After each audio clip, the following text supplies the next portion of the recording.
You know, at the current rate of erosion, the continents will erode flat in 14 million years. Why do they tell us we've got fossils that are 300 times older than that, still above sea level? They should have washed out to sea 300 times. All you got to do is fly out west and look at the erosion patterns and say, man, this place was destroyed by a flood. I mean, the whole world was destroyed by a flood. Just fly around like I do and look out the window once in a while.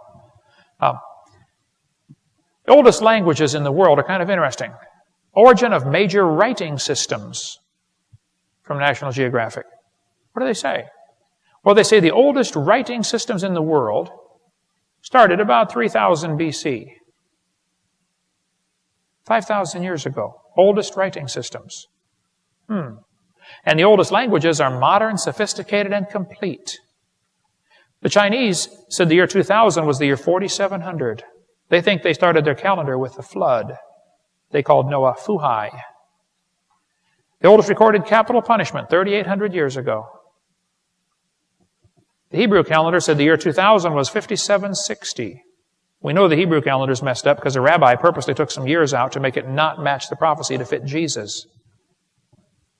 The Saxons had a genealogy going back to Adam. The Danes and Norwegians had a king list going back to Noah. Don't trust the Egyptian king list. That is greatly exaggerated. See the work by Corville on that and Evolution Cruncher. Why are the oldest reliable historical records less than 6,000 years old? Well, I have a theory about that. I bet you know what it is, don't you? Yeah. That Bible is absolutely right, folks. Absolutely correct, scientifically. The evidence for a young earth is overwhelming.